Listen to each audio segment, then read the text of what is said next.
Hi everyone, my name is Madeline-Polcer. I'm a fine artist, and I decided to put a video together of just some of the tools that I like to use when I'm creating some realistic drawings. I like to use graphite pencils, graphite powder, and a range of different tools like paintbrushes, paper stumps, and kneadable erasers. I also use eraser pencils. First of all, anyway, I'm going to start with this. I use the Mitsubishi Hi-uni art set. They have 22 degrees of grades in these pencils, ranging from 10B right up to 10H. They're super pencils to work with, very easy. They're mid-range, I would think, a little more on the expensive side, but well worth the investment. If you can't afford that, there is another range of pencils that I like to get, and they're very inexpensive and very good. They're the Faber-Castell 9000, and these are also a very terrific inexpensive pencil to use when you're drawing your pictures. The other range of pencils that I like to use are the Tombow. Now they put out a set of drawing pencils, the mono drawings pencil set.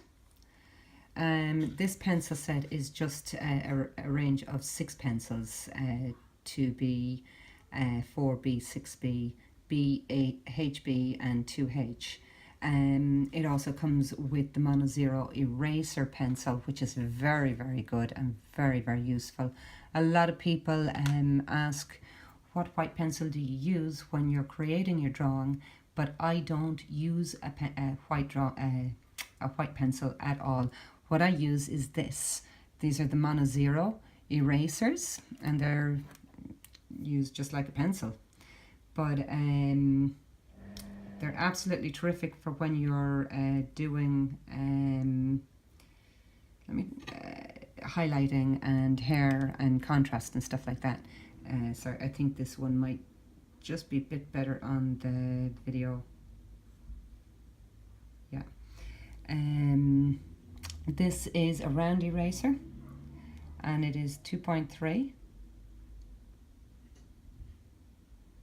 And they also have a rectangular eraser, and that's a 2.5, if you can see that. These are absolutely terrific when you're doing detailing such as hair and skin texture. Another eraser that I like to use is the putty eraser or the kneadable eraser. And now this can be formed into any shape that you like, really. It is exactly what it says. It's a putty eraser. So if you want a very fine tip, you can just, it's very kneadable, if you want to call it that. But it's terrific for lifting graphite and doing fine details like lines and hair and pores. Another one of the pencils that I like to use is, it's a mechanical pencil, and it's the Super Pro Mecha. This one is the 0.5, and this one is the 0.3. These are the some of the this is the way the leads come. So you would load those into the back of the pencil, and that's how you would use it. But these pencils are extra fine. So when you're doing the likes of hair or wrinkles or very, very fine lines, these are the perfect pencils to go with. Now, when you're drawing, you need to do an awful lot of blending. So a lot of people miss that step, and this is what you really should be doing if you want to create something realistic. I use paper stumps. These are excellent for your blending and taking down any sharp lines that you don't want. Derwent puts out a line of these, and they're a very useful tool to have. I also like to use paintbrushes. Paintbrushes are very, very handy for blending. They take out the grittiness in the paper as well.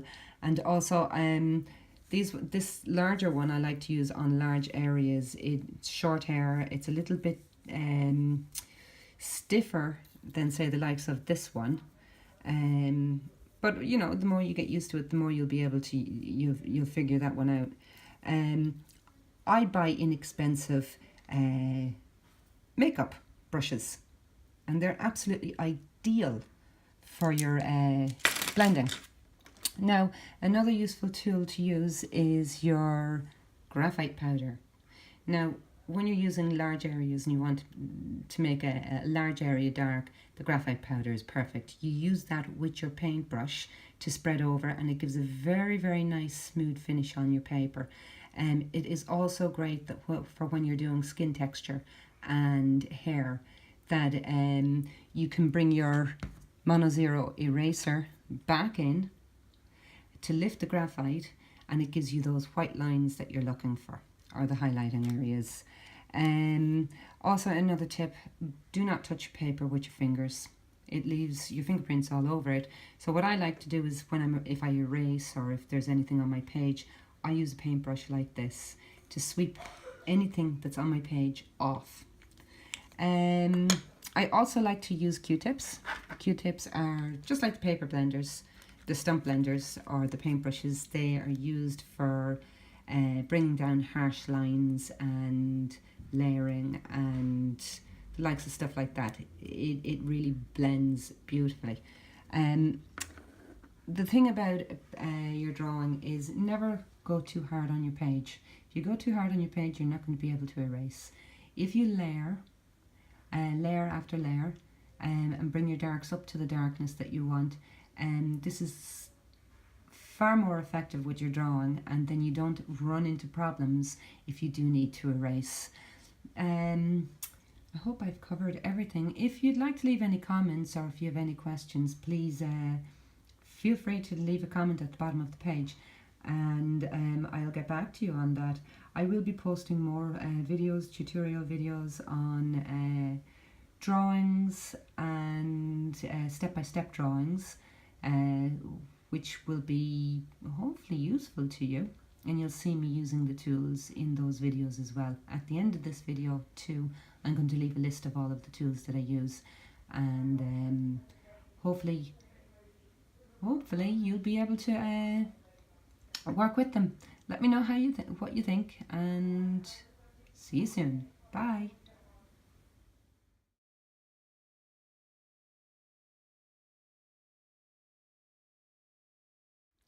This is just a little demonstration on how some of these tools work. Now, the graphite powder, if you can see that there, it's create a colour, is applied with the paintbrush like this, and just, you can go in circular motions, but you see how nice and smooth that is. You keep applying. If you do it in layers, it gets darker and darker. And this is what I wanted to show you with the erasers and with the blenders. So you can see how that's getting a little bit darker as I apply more and more of the graphite. Just nice, gentle little circular motions gets this on really nicely. Now you can use a tissue as well, just to kind of bring down the lumps of graphite too, if you wish. Sometimes I do, sometimes I don't. It depends, I suppose, on how large the area is. I will demonstrate that anyway, just so you can see. A bit of tissue, and you see how it takes all the loose graphite away and blends it in for you. Now,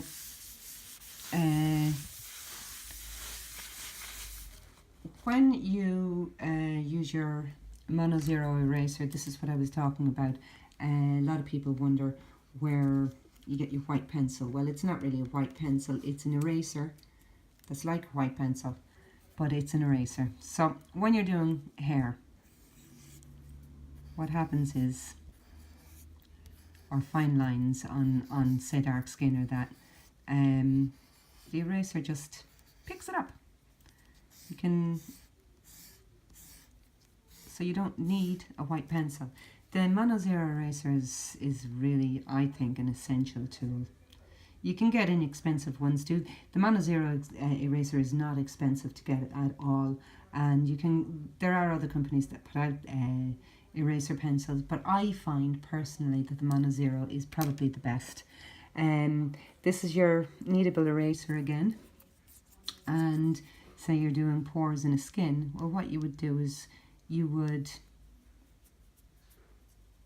put whatever kind of points you want on the eraser. You do that quite a few times, and just dot dot dot. I often come back with my H pencils, maybe a 2H, with a nice nib, which I don't have on it now, but a nice sharp one, and you'd come back around just very lightly around those dots that you've made, just to highlight the pore. Now you don't want to use a dark pencil on these, because, or a soft pencil, a B pencil, because it's too dark. You can, I suppose, depending on what part of the picture you're working on, but usually generally a H pencil is quite effective.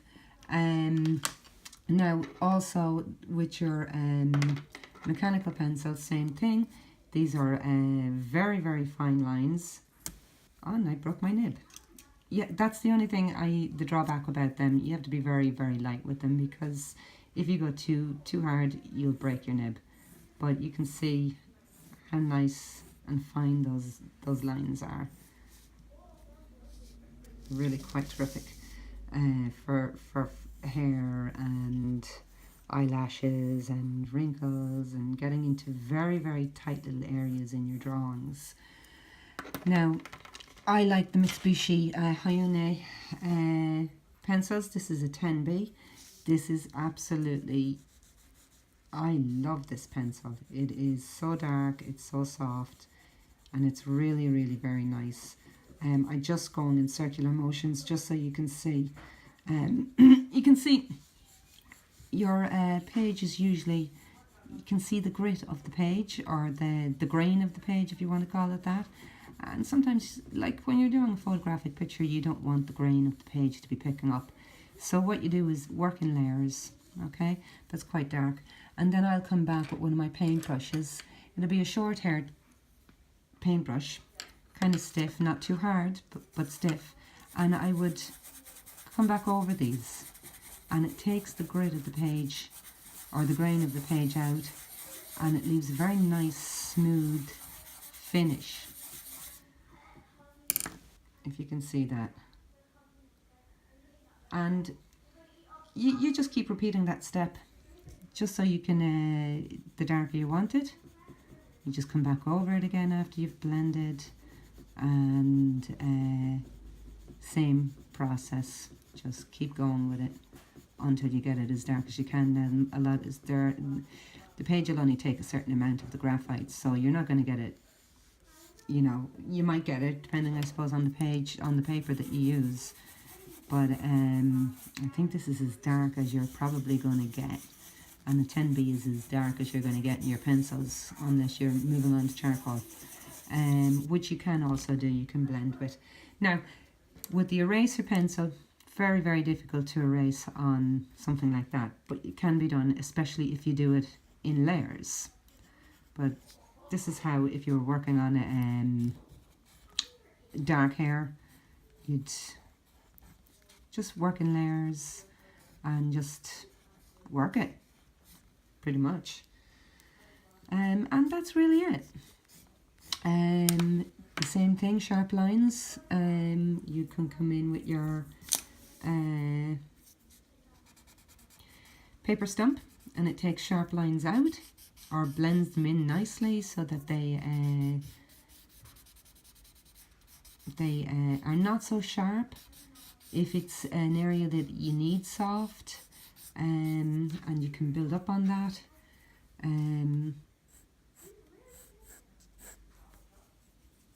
I will be putting on videos anywhere where you'll see me working these a little bit in a more, less of a scribble on the page and more of a realistic drawing. I like to also go around pores as well with my paper stumps. Sometimes when I want it in a softer area, the paper stumps are great for soft areas. And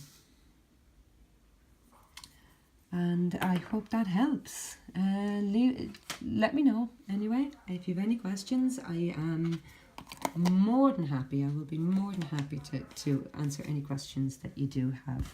Have a great day. See you soon. Bye.